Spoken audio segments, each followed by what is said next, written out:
Welcome to Beyond the Baseboards. My name is Erik Miller. I'm a mortgage and real estate expert, and I'll be your host today. Beyond the Baseboards is a show that's dedicated to learning more about the local markets from actual local experts. And today we're going to be doing a deep dive in and around the San Francisco Bay Area of California. If you're not already familiar, this show is dedicated to understand the real estate market through the perspective of the real estate experts in their communities. And today, we're talking all about the San Francisco Bay Area with real estate expert and super successful agent Danny Gould from Selling Silicon Valley. Danny's a numbers and data-driven real estate person. He's also a Stanford graduate, so you know he's crazy smart. But more than that, he really knows this market. And we're going to learn an awful lot about the Bay Area and more. If you're not from the Bay Area, people always wonder, why are the prices so high and how much higher can they possibly get? Surely with all that's been going on and all-time high prices, up market, down market, how can these prices keep going up? 7 years ago, the market was crazy high. Remember that? Unbelievable. And now makes then look almost cheap. How is that even possible? Well, turns out if you want answers, you need to go to experts. And Danny Gould is a great expert that answers these questions and many more. Please move it forward. Is that it? That's it. That's all I had for the intro? He deserves better, but it's a long episode, so let's just get it going. One of the things I was really excited to talk to you about is in Phoenix and in other markets, Utah, Austin, Nevada specifically, we're hearing that there's a lot of flight from the Bay Area. The people are leaving the Bay Area. They're coming here. They're blowing it up with cash. And then so my theory is if all these people are leaving the Bay Area, then there must be an extra amount of available houses because there's all these houses that they're leaving. So you being a Bay Area expert, what's the market like in terms of home availability?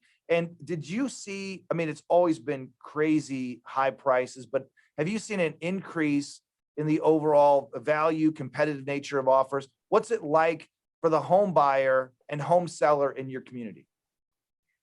Yeah, and there's a lot to unpack there, but the short answer is it's never been hotter in the Bay Area.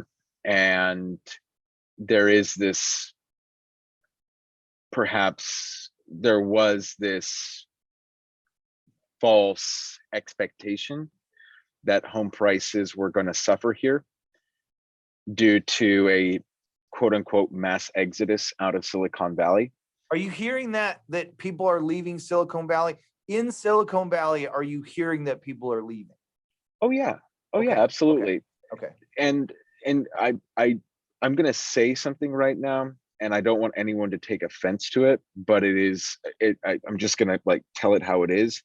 The individuals who are leaving Silicon Valley are the ones who couldn't afford to buy in the first place. Okay. They weren't our buyers to begin with. They never were, and they never will be. And they're priced out of this economy, and they've chosen to go and live somewhere else where they can live the life that they want to live. And that is totally 100%, I respect that. I commend that. That being said, if you look at our pending sales year over year, they're actually up significantly in almost every single county around the Bay Area. And then when you look at inventory levels, I guess the preconceived notion would be if people are leaving, that means there's going to be more houses on the market. Right, that's my thought too, but that's not happening. There's not more houses. It is not. Is there?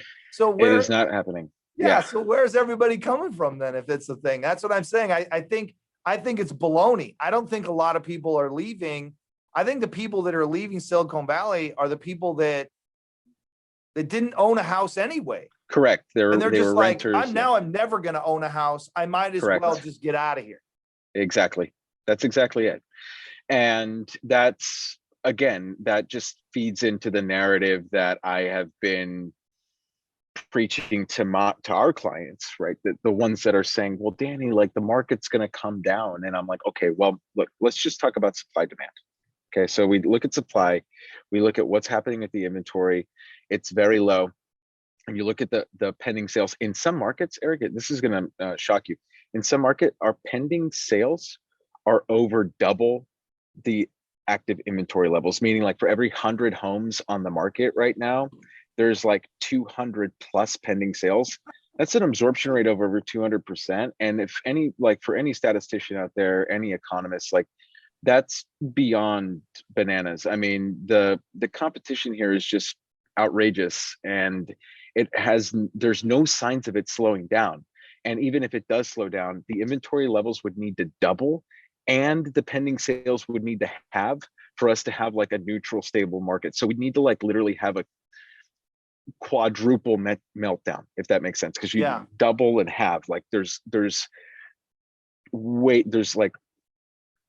too much velocity in this market right now for it to be like come to a screeching halt. We could start to see signs in 6-12 months of like a correction, but that would be way more gradual, and it would not be nearly as catastrophic or as apocalyptic as some people might want to make it seem, or might predict it would be. Yeah, I mean, you know what, I just realized, I think I get it now, that nobody understands your market. Like nobody outside of your market can get it. And here's what I mean by that. Like, how much more can the houses get? Like, and you look at some of the houses and you're just like, they're not all mansions, right? And some of them look like double wides stacked on top of each other. And those are, $2-3 million in many cases.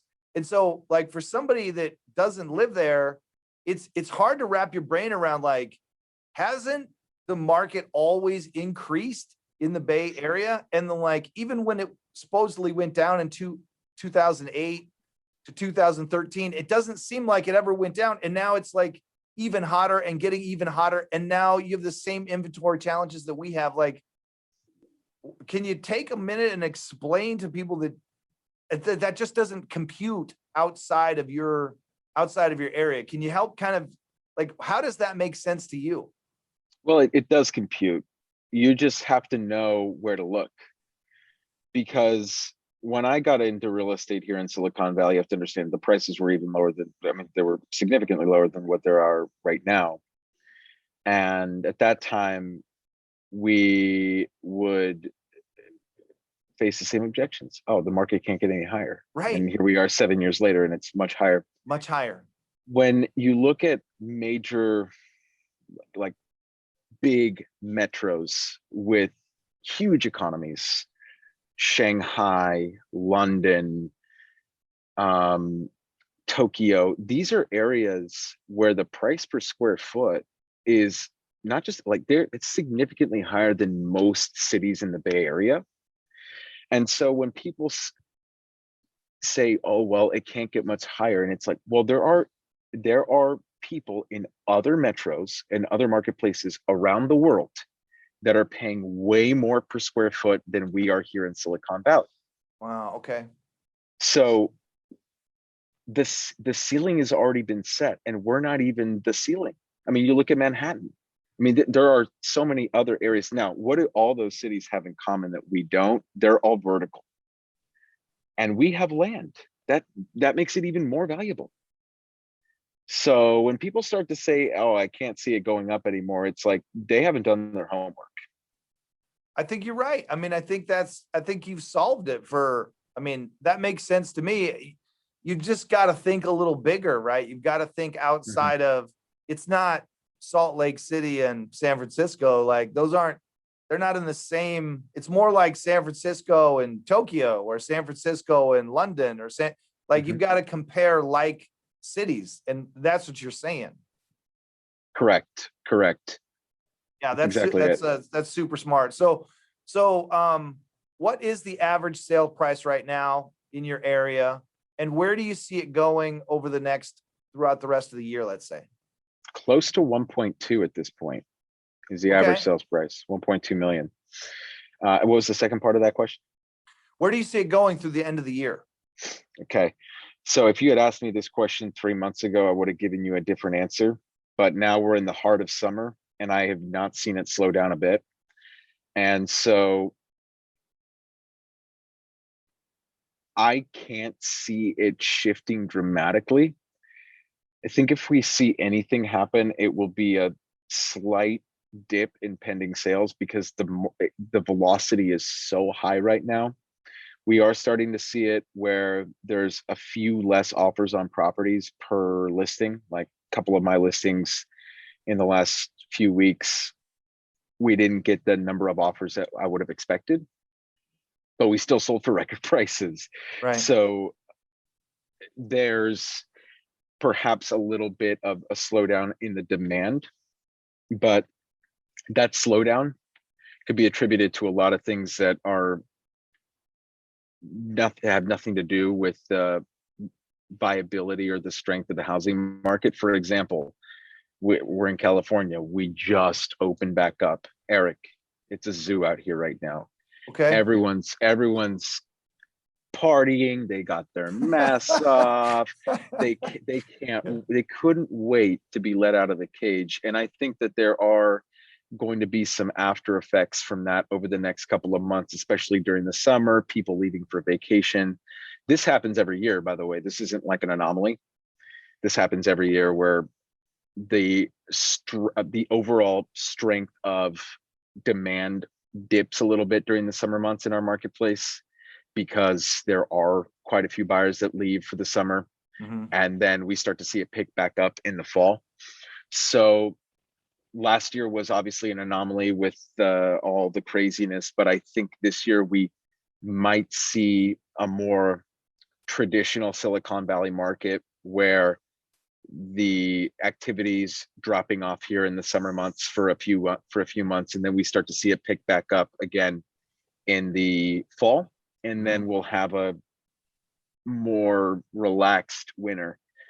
But the relaxation happens on both ends of the spectrum, and so you start to see less buyers in the marketplace, but then there's way less inventory levels because no one wants to sell during the holidays, yada yada yada. So yeah, I don't see it. Bottom line, Erik, I don't see it slowing down anytime soon, and I could be wrong, but I tend to put my money where my mouth is, and because I see it not slowing down, like I'm looking for investment opportunities right now, whereas like 3 months ago I wasn't, because I was thinking we would see a slowdown, and like now I'm just convinced we just buckle up because it's going to be a long ride.